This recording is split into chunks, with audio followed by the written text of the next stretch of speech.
The city bowed to him without being asked. Doors opened before his hand lifted. Voices lowered when he entered a room. Men who had spilled blood without blinking straightened their backs in his presence and waited for his approval like schoolboys waiting for a grade. He had been raised this way since childhood to understand that fear was cleaner than affection and far more reliable. Love made men weak, loyalty could be bought, and power once taken never had to be explained. He sat in the upper lounge of the family estate with a glass of dark liquor resting loosely in his fingers, watching the skyline through bulletproof glass. The city lights glittered like trophies. Every street below belonged to someone who answered to someone who ultimately answered to him. He had inherited not only a name but a reputation, one that carried weight in whispered conversations and sleepless nights. People did not speak his name loudly. They survived by respecting it. Luxury had never impressed him because it had never been absent. Marble floors had been beneath his feet before he learned to walk. Tailored suits had replaced school uniforms. Tutors taught him languages, finance, and violence with equal seriousness. When other boys learned right and wrong, he learned leverage and consequence. Obedience was expected, not requested. Service was assumed, not rewarded. Women came and went without leaving fingerprints on his life. Models, singers, socialites, daughters of allied families all rotated through his world with practiced ease. They laughed when he wanted them to, laughed harder when he grew bored, and disappeared when he stopped answering messages. He never learned their fears or dreams because there was no value in knowing them. They were distractions, nothing more. A warm body, a pretty face, an evening that ended exactly where he expected it to. Love was a word he used sarcastically, if at all. He drained his glass more out of habit than desire. Lately, even indulgence felt dull. Parties blurred together. Threats were resolved before they reached him. Enemies were predictable. Everything moved according to rules he had mastered too early in life. The boredom sat deep inside him like a quiet rot, an emptiness he refused to name. Behind the scenes, the family shifted. He felt it before anyone dared say it aloud. Conversations stopped when he entered rooms. His father had been gone for years, leaving a vacuum that had never truly been filled. Power had been divided carefully on paper, but in reality power always flowed toward patience, not strength, and his uncle was patient. The older man rarely raised his voice, never demanded attention, never rushed decisions. He smiled too little and listened too much. He controlled channels that were not listed in ledgers and alliances that were not announced at meetings. Men loyal to the bloodline still bowed to the heir, but men loyal to survival watched the uncle more closely. Whispers reached him through trusted ears. Supply routes delayed without explanation. A shipment cleared customs too easily. A rival family backed down too quickly. Small things that suggested someone else had already spoken before he arrived. Someone who knew the pressure points. Someone who held leverage not through violence but through secrets. He hated that word leverage when it was not his. He leaned back in his chair, jaw tightening as the thought settled heavier in his chest. There was something his uncle controlled, something vital, something woven so deeply into the structure of the family that removing it would collapse everything. He did not yet know what it was, and that uncertainty irritated him more than open defiance ever could. For the first time in years, he felt something unfamiliar stir beneath his calm exterior. Not fear exactly, but anticipation edged with irritation. A sense that a move was being made without his consent. He smiled thinly at the city below, already calculating, already assuming he would win because he always had. What he did not consider was that this game would not be played with guns or money alone. It would be played with obligation and blood, and a woman he had not yet met. A woman he would underestimate. A woman who would not serve him. And a marriage that would turn his carefully controlled world inside out. At that moment, he believed himself untouchable. That belief was his greatest weakness.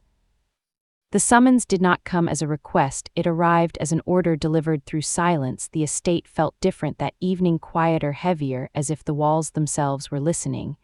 He walked the long corridor with unhurried steps, his confidence intact, yet something coiled tight in his chest. the men stationed along the hallway did not meet his eyes, and that alone was enough to tell him this was not a casual family discussion. Power was shifting, and everyone could feel it. His uncle waited in the inner study, seated calmly with hands folded, a posture of patience. Rather than submission, the fire burned low, casting long shadows across shelves lined with ledgers, artifacts, and relics of deals sealed in blood. The older man did not rise when he entered and did not greet him either. That silence was deliberate, and for the first time it irritated him. "You sent for me," he said, his voice smooth, careless, as if this were an interruption rather than a reckoning. "Your lifestyle is becoming expensive," his uncle replied evenly, not in money, but in risk. A smile curved his lips, slow, arrogant. "You have never objected to the benefits before." "Benefits are only useful when they serve the future," the uncle said, "and the future requires stability." He laughed softly and poured himself a drink without asking permission. "Stability is for men who are afraid to lose power. I was born into it." "That is exactly the problem," the uncle said, his gaze lifting at last, sharp, measured. "You believe power is permanent. You believe your name protects you. You believe the world bends because you command it." "It does," he answered without hesitation. "For now," the uncle replied, and the fire cracked as if in agreement. The room tightened with unspoken tension. He felt it then, the subtle shift, the realization that this conversation had been planned long before he stepped into the room. This was not advice, this was an announcement. "You are going to marry," the uncle said. The words landed without force, yet they struck harder than any threat. He stared, incredulous, waiting for the punchline that never came. His smile faded slowly. "Say that again," he said. "You will marry my daughter," the uncle continued, calm, precise, "and in doing so you will secure what you cannot afford to lose." Anger flared sharp and sudden. He stepped forward, towering over the desk. "Marriage is not a bargaining chip. I will not be tied to some obligation because you decide I need discipline." "You already are tied," the uncle replied. "You just do not see the ropes yet." He felt it then, the trap closing around him, roots, controlled alliances, redirected doors that would no longer open unless permission was granted. The uncle did not need to shout, he already held what mattered. "What exactly do you think you control?" he asked quietly. "Dangerous now." "Everything that keeps you alive," the uncle said without hesitation. The silence stretched thick and suffocating. In that space he understood refusal was not rebellion, it was exile, and exile in their world meant death without ceremony. "I have not met her," he said, finally choosing calculation over fury. "You have no need to," the uncle replied. "She has already agreed."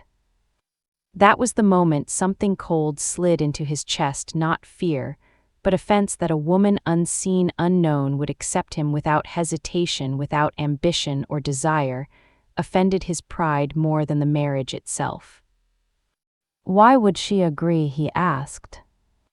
"Because she understands duty," the uncle said, "because she understands survival, and because, unlike you, she knows how to wait." He turned away, gripping the back of a chair, knuckles whitening. The boredom that once dulled his days was gone, replaced by a sharp, restless awareness. This was not a punishment, it was a game, one he had not chosen, and one he could not escape. "Very well," he said at last, straightening his jacket, "but do not mistake compliance for surrender." The uncle smiled faintly, as if he had been waiting for those words. "She is not what you expect," he said softly, "and neither is what comes after." He left the room with his head high, his control intact on the surface, yet beneath it something had shifted. The world had stopped obeying him automatically, and somewhere beyond the walls of the estate a woman he had already dismissed without meeting was about to change everything. She arrived without announcement, without hesitation, without fear, The guards at the outer gate barely glanced at her before stepping aside, not because she demanded it, but because someone had already ordered them to let her pass.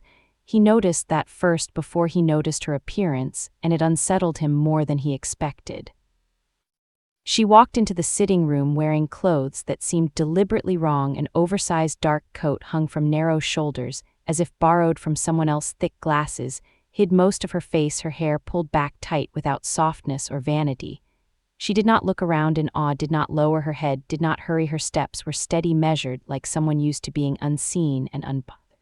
This is her, he thought, incredulous. This is the woman they expect me to marry. He remained seated, legs crossed, posture relaxed, a king on his throne watching an inconvenience approach. He let his gaze travel over her slowly, openly, unashamed of his judgment. He saw nothing that threatened him, nothing that tempted him, nothing that demanded respect.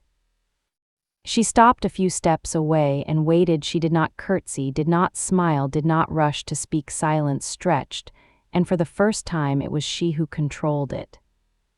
"You are late," he said finally, his tone sharp, bored. She looked at him, then really looked at him, not with awe, not with curiosity, but with calm assessment, as if measuring something already familiar. "I arrived exactly when I intended to," she replied, her voice even clear, lacking apology.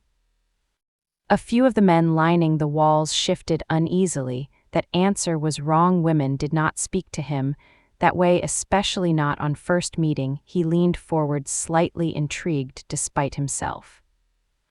"Do you know who I am?" he asked. "Yes," she said simply. "And yet you speak as if you are not standing before the man who will soon control every aspect of your life." A pause, then she spoke again. "And you speak as if control has already been earned." The room tightened, a dangerous silence followed, heavy with unspoken warnings. He felt something stir beneath his calm irritation, perhaps curiosity, perhaps anger. "You do not seem grateful," he said. "Gratitude implies benefit," she replied. "I have not yet seen mine." He laughed, once sharp, humorless. "You will gain protection, wealth, a powerful name." She met his gaze without flinching. "I already have a name I intend to keep. Wealth is meaningless if it costs freedom, and protection that demands obedience is just another cage." His smile faded slowly. This was not how this meeting was supposed to go. She was supposed to be intimidated, eager, silent. Instead, she stood there unafraid, unimpressed, and that unsettled him far more than defiance ever could. "You agreed to this marriage," he said, lowering his voice. "Why?" Her eyes flickered, not away but inward, as if checking a calculation. "I agreed because it was necessary." Necessary for what he pressed? "For survival," she answered calmly, "and for access." Access to what he asked? She did not answer immediately. Instead, she reached into her coat and withdrew a slim folder, placing it on the table between them with precise movements. She opened it, revealing documents, symbols, accounts, and names. He recognized instantly routes, channels, contacts that only inner circle members should know. His breath stilled. "You underestimate me," she said softly. "You underestimate what I see, what I know, and what I am capable of." The men in the room, stiffened hands, moved closer to concealed weapons, not because she was dangerous, but because what she revealed was. He rose slowly, every trace of arrogance replaced by sharp focus. "Where did you get this?" She met his gaze evenly. "From the same place your uncle did." In that moment, the illusion shattered. The ugly, quiet woman standing before him was not a burden. She was a variable, an unknown one, and in his world, unknowns were the most dangerous of all. The marriage was no longer an inconvenience, it was a warning. The wedding was announced as an alliance, not a celebration. The date was chosen without consultation, the location secured before consent was ever discussed. Invitations were not sent, they were delivered. Men who understood the weight of obligation arrived dressed in black, carrying respect, like armor. No one smiled, no one whispered blessings. This was not a union of hearts, it was a binding of blood and consequence. She stood beside him at the altar, quiet, still almost invisible. Her dress was plain by design, modest fabric, clean lines.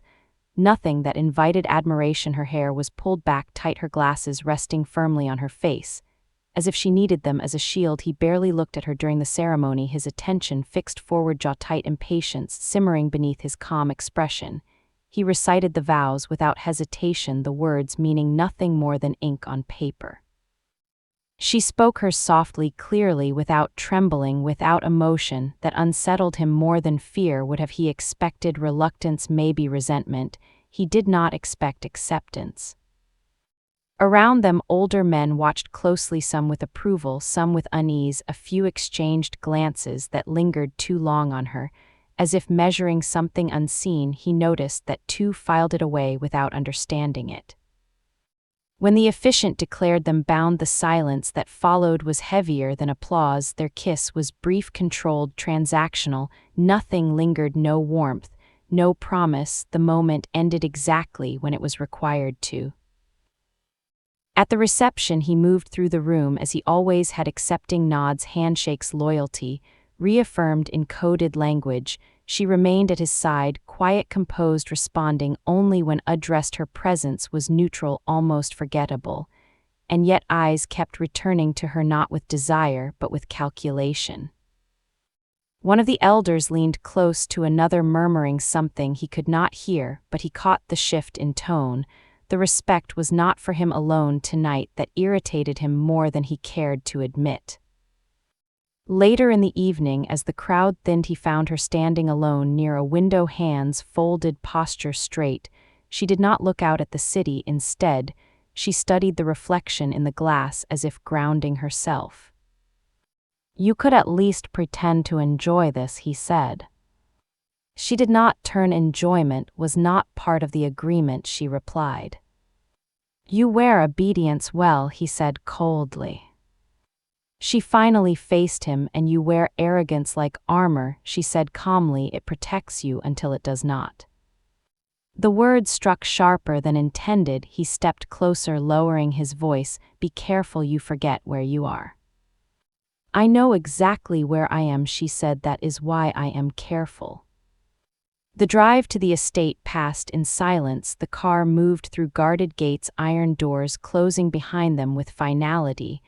Inside, the mansion corridors stretched long and quiet, as if absorbing the weight of what had just been sealed. Their room awaited, prepared by others, silk sheets, dim lighting the illusion of intimacy, arranged with precision. She paused at the doorway, taking in the space without reaction. "This changes nothing," she said. "We will live as agreed, public appearances, only cooperation when required, distance otherwise."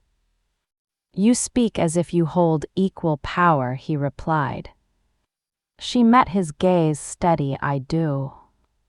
He almost laughed. "Then prove it."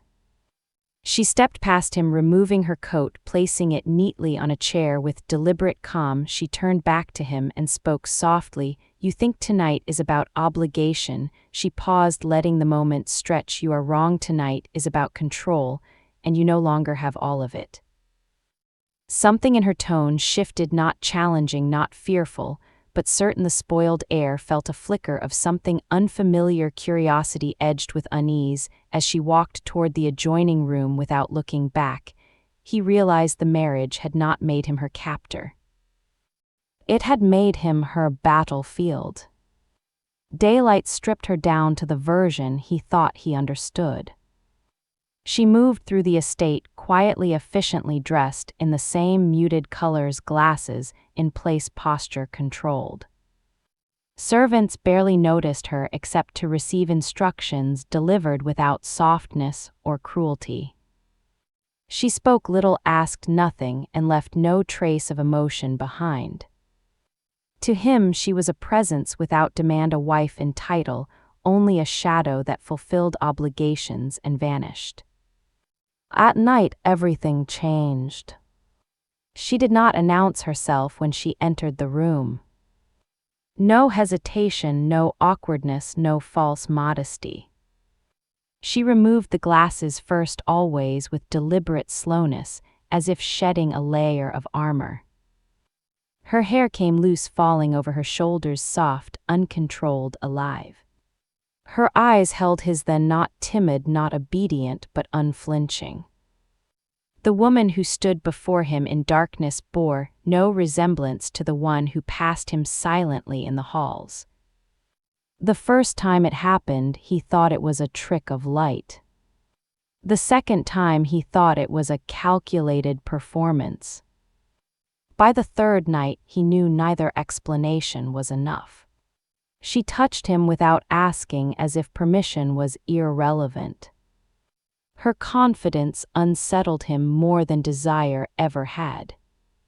She moved with certainty, guided him, commanded him without raising her voice. There was no fear in her, no hesitation, no need to impress. She took what she wanted and left him breathless, angry, and craving more. He found himself waiting for nightfall. During the day, he avoided her, irritated by her indifference. At meetings, she spoke only when necessary, and when she did, men listened. Her words carried weight not because she demanded it, but because they were precise. He noticed how older members of the family watched her, how they nodded subtly, how they deferred without realizing it. That should have alarmed him. Instead, it annoyed him. At night, she unraveled him. He asked nothing because asking felt like surrender. She explained nothing because she owed him no explanation. In darkness, she was fearless, almost ruthless, pulling reactions from him he did not recognize. He who had always controlled every situation found himself reacting instead of leading. The realization unsettled him deeply. Each morning, she returned to her distance. She dressed before dawn, hair tight, glasses back in place, voice neutral. She spoke of schedules, appearances, logistics. Never of the night. Never of the way she had undone him. It drove him into obsession. He began watching her during the day, searching for cracks, signs, clues. He wondered if the night version was real, or if the daylight woman was the lie. He wondered which one was closer to the truth, and whether the truth was being hidden from him deliberately. One evening, he caught her studying him quietly across the room. Not with desire, not with calculation, but with something unreadable. When their eyes met, she looked away first, and for reasons he could not explain that disturbed him. This was no longer about marriage or obligation. Something far more dangerous was unfolding. He was losing control not of his empire but of himself. And the woman he had dismissed as nothing more than an inconvenience had become the only thing that held his attention. The double life was no longer hers alone. It was his too.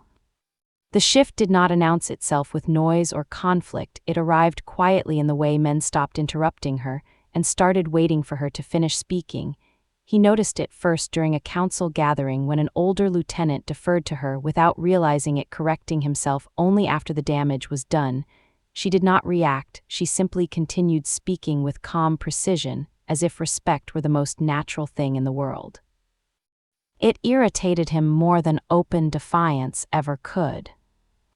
During the day, she moved with the same restraint, yet something beneath it had changed. Her presence carried certainty. Servants adjusted schedules.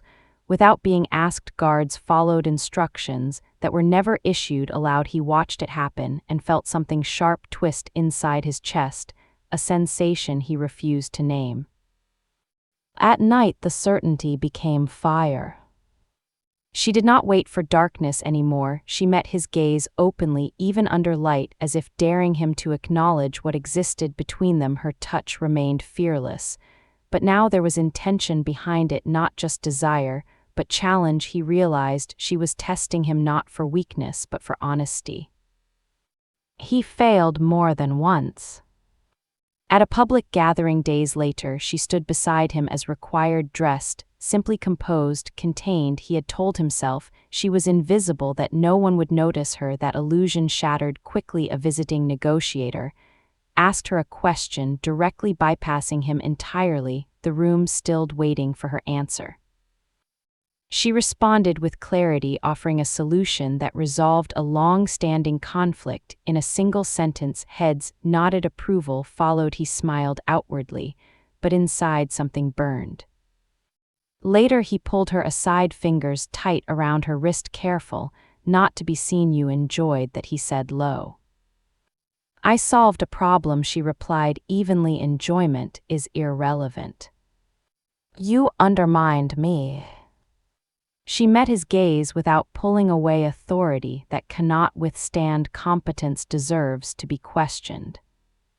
The words struck deeper than she could know. That night he was rougher, restless, not angry, but desperate. She did not retreat. She met him fully, holding his gaze, refusing to soften. He realized then that this was no longer about possession, it was about being seen, and he did not know how to handle that. Jealousy crept in quietly then, when he noticed the way others watched her, not with desire alone, but with respect, a dangerous combination. He found himself standing closer, interrupting conversations, offering his arm. Without thinking, the possessiveness surprised him more than it did her. You do not own me, she said softly later. I know, he replied, and the truth of it unsettled him. Rumors began to circulate. Some said she was advising him, others said she was manipulating him. Both were wrong and both were dangerous. The family sensed the imbalance and reacted accordingly. Allies tested boundaries, enemies whispered. One evening he found her alone in the study, reviewing ledgers he had never given her access to. He froze, then realized the access codes were his. She had learned them without asking. You plan too far ahead, he said. Someone has to, she replied. Do you ever stop calculating? She looked up, eyes steady. When survival depends on it, calculation becomes instinct. He wanted to argue but found nothing to say. The cracks in his armor widened, not through defeat but through awareness. He was no longer certain who held the upper ground, and worse, he no longer wanted to dominate it alone. For the first time in his life, power did not feel absolute, it felt shared, and that terrified him far more than losing it ever could. The betrayal did not arrive loudly. It slipped in through numbers that did not add up, roots that rerouted themselves, and loyalty that shifted without warning. He felt it first in the way reports hesitated before reaching him, and in the way men avoided his eyes when delivering updates. Power was being siphoned quietly, deliberately, and whoever was doing it understood his structure better than anyone outside should. He spent nights combing through ledgers, security feeds, and coded messages, searching for the fracture point. Each trail led him back to the same shadow. His uncle. Not directly, never openly, but always present, like a signature hidden beneath the surface. The realization settled heavy in his chest. This was no longer a test. It was a takeover. He went to her then, expecting answers or at least reaction. Her side of the bed was cold. Her belongings gone. Not packed, not scattered, simply erased, as if she had never lived there at all. The sight struck harder than any gunshot. For the first time, panic replaced anger. He searched the estate, the city, the safe houses. No trace. No message. No warning. She had vanished with the same precision she applied to everything else. And suddenly the silence he once valued became unbearable. He discovered the next blow alone in his office. A sealed folder left on his desk placed carefully where only someone with full access could reach. Inside were documents, records, proof. Money diverted from family operations, redirected through accounts bearing his authority. His name, his signature, but not his doing. The truth cut sharp. The funds were tied to medical fronts, humanitarian routes, and discreet clinics. Her world, her work, and they had been stolen, used, weaponized without her knowledge. The betrayal was complete. Not just against him, against her. He understood then why she had disappeared. Why she had looked at him with that unreadable expression days before. She believed he was complicit. That he had always known. For the first time in his life, guilt crushed him. Not because he had lost control, but because he had failed someone who had trusted him. He moved fast after that. Accounts frozen. Men summoned. His uncle confronted in silence behind closed doors. No shouting. No violence. Just evidence laid bare. The old man did not deny it. He smiled. You were never meant to rule alone, he said. You were meant to be replaced. The board fell within hours. Allies chose sides. And for the first time, he chose her over blood. His uncle was stripped of protection, handed to enemies, and erased from the future. A move that would echo for generations. Still, she did not return. He finally learned where she had gone, through a source he had once dismissed as irrelevant. A place far from power, far from weapons. A cabin near the water, where she had learned to be invisible. He drove through the night without escort, without armor. For the first time unprotected. For the first time afraid not of death but of what he might find. She sat at the edge of the dock when he arrived. Still, silent, waiting. And in that moment he understood the final truth. The greatest danger he faced was not losing his empire. It was losing the woman who had already changed him forever. The water was still when she finally spoke, and that stillness felt deliberate, like everything else about her. You came alone, she said without turning, as if she had expected nothing less. I did not want witnesses, he replied, standing a few steps behind her, the wood of the dock cold beneath his shoes. She nodded, once slow, controlled. You always arrive when things are already broken. That cut deeper than accusation ever could. He moved closer, but did not touch her. The distance between them felt wider than any territory he had ever lost. I did not know, he said, and for the first time the words carried no armor, no strategy, no command.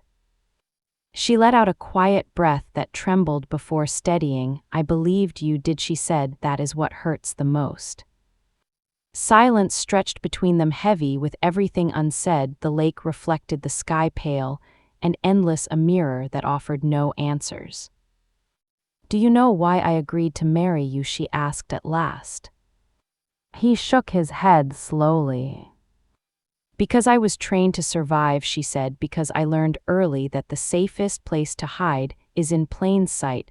I learned how to look small, how to be dismissed, how to let men like you underestimate me. He swallowed as the pieces began to fall into place.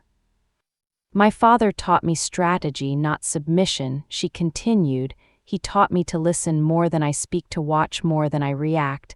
I was never ugly, I was invisible by choice. She turned then, and he saw her fully for the first time, not the woman of the night or the shadow of the day, but something sharper, something forged. "Your uncle came to me long before he came to you," she said. "He believed I was weak. He believed he could use me as leverage. I let him believe that." "You knew?" he asked quietly.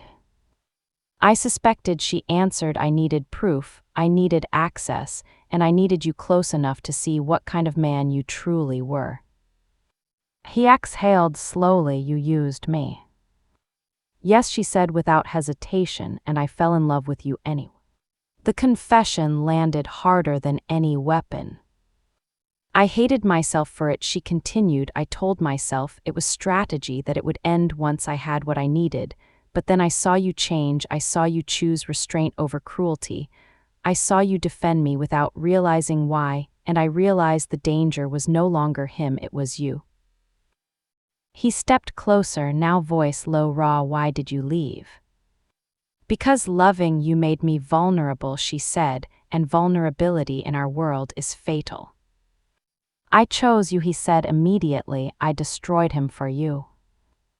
She studied his face, searching for truth. The silence that followed felt like a test. "I did not ask you to," she said.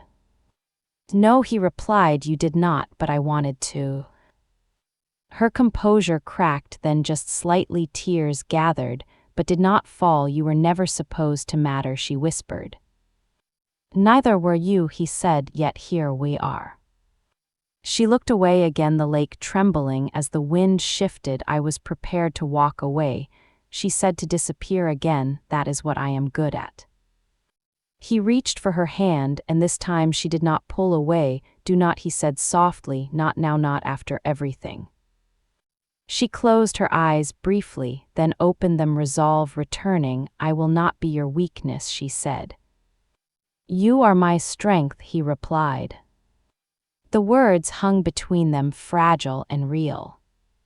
"This is the last truth," she said. "If you choose me, you lose control forever." He did not hesitate. "I already have." She turned fully toward him, then something fierce and vulnerable colliding in her gaze. The spoiled heir, the untouchable boss, stood exposed not to the world but to her. And in that moment, she understood the final revelation. The man she married to survive was the man she would now choose to stand beside, not as a shield, not as a weapon, but as an equal. The city felt different when they returned, not louder, not quieter, but alert, as if it sensed a decision had been made, and was waiting to see who would survive it. He did not bring her through the front gates with ceremony.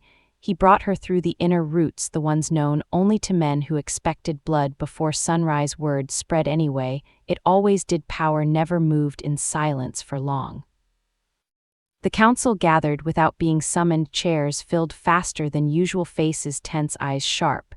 No one smiled. They all knew something had ended, and something worse was about to begin. He stood at the head of the table, not as the spoiled heir they once indulged, but as a man who had already burned a bridge and was prepared to burn more. She stood behind him, not hidden, not displayed, simply present. The glasses were gone, the plain clothes replaced by something fitted, but restrained. She did not speak. She did not need to. Every man in that room felt her influence without understanding why. He began without ceremony. "My uncle is no longer under family protection," he said. "His roots are dissolved, his accounts seized, his name erased."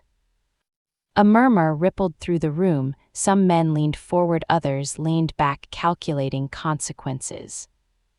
"This decision divides us," he continued. "Anyone who challenges it may do so now." No one spoke. Fear and respect wrestled in the silence. He had expected resistance. He welcomed it. What he received instead was something more dangerous: acceptance. An elder finally spoke. "You chose her over blood." "Yes," he replied without hesitation. "She is a liability," another said, testing the room. He turned, then finally facing them all. "And so was I once, until I learned restraint, until I learned loyalty cannot be purchased, it must be earned." Eyes shifted. The room felt smaller, tighter. She stepped forward, then her voice calm, steady. I did not come here to replace him. She said I came here to end a cycle that devours its own. A few men scoffed, others listened. That difference mattered.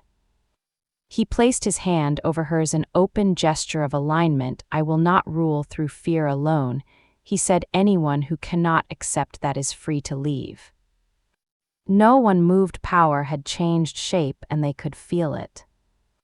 Later violence erupted anyway. It always did. A rival faction attempted to exploit the fracture. Shots were fired, borders tested. He responded not with excess force, but precision, cutting supply lines, exposing alliances, dismantling threats before they escalated. She was beside him through it all, not issuing orders, but offering insight. He listened, he adapted, and the empire held. When the final report came in confirming the threat neutralized, he realized something had shifted permanently. He no longer felt hollow. Victory did not taste empty, it tasted earned. That night they stood on the balcony, overlooking the city lights, no guards close, no walls between them. You chose uncertainty, she said softly. I chose you, he replied. That choice will cost you control. He smiled faintly. Control is overrated. She studied him, then reached for his hand, and in that simple gesture the final transformation completed itself. The spoiled heir had died not in blood but in choice, and the man who remained stood ready to rule not as a tyrant but as a partner. Tomorrow the world would test them again. Tonight they stood together, equal, unafraid, and finally honest. The morning arrived without sirens, without alarms, without blood on the streets, and that alone told everyone the war was over. He stood at the window watching the city breathe below him, not as territory, but as responsibility. The weight felt different now, heavier yet steadier, as if it finally belonged to him. She joined him quietly, no announcement, no hesitation, just presence. Her reflection in the glass no longer looked like a woman hiding. She stood straight, eyes clear, hands relaxed at her sides. The fear that once shaped her movements was gone, replaced by certainty, earned not given. The council reconvened at dawn, not to challenge, but to witness. Faces that once measured him now waited for direction. Voices that once doubted now followed his decisions, came measured, restrained, and final. She spoke when necessary. And when she did, the room listened, not because she demanded it, but because she understood it better than anyone else. By midday the family knew the truth, not the rumors, not the whispers, but the reality. The empire would move forward under new rules, no unnecessary violence, no careless loyalty, no cages disguised as protection. Some would leave, others would adapt, the strongest would stay. They stood together when the final oath was spoken, not of marriage, but of alignment. The syndicate had not gained a queen or lost a king, it had gained balance, and balance was more dangerous than fear. Later, when the estate finally emptied and the halls returned to silence, he found her in the garden where the air smelled of earth and rain. She knelt beside a small patch of soil, hands dirty, sleeves rolled up, planting something new in ground that had only ever hosted stone. You are changing everything, he said, not accusing, not praising, simply acknowledging. She smiled faintly. I am changing what needs to survive. He crouched beside her for the first time, without dominance, without performance, just a man beside the woman who had undone him and rebuilt him at once. Do you regret it? He asked. She looked up, eyes steady. Not once, not even when I was afraid. He reached for her hand, feeling the warmth, the reality, the choice. This was not the passion of darkness or the strategy of daylight. This was something quieter, stronger. They married again weeks later, not in secrecy, not under threat, but in daylight, surrounded by those who remained loyal by choice, not fear. Her dress was simple, but chosen. Her glasses returned, delicate, intentional, enhancing. Rather than hiding, he wore no armor, no expression of untouchable power, only certainty. When they spoke vows this time, they were not contracts, they were promises spoken slowly, with meaning earned through fire and truth.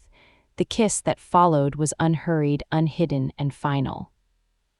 That night they did not retreat into shadows, they left the lights on windows open, city watching, as the man once known for excess and cruelty stood beside the woman once dismissed as nothing and together rewrote the story of power.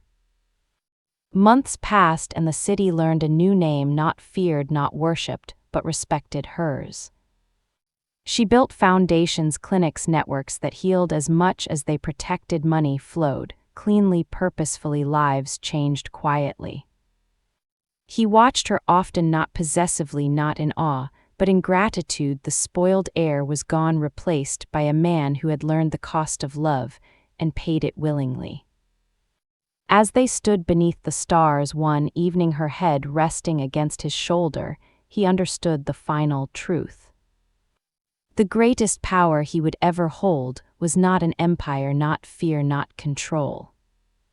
It was the woman beside him who had seen him at his worst, challenged him at his strongest, and chosen him anyway.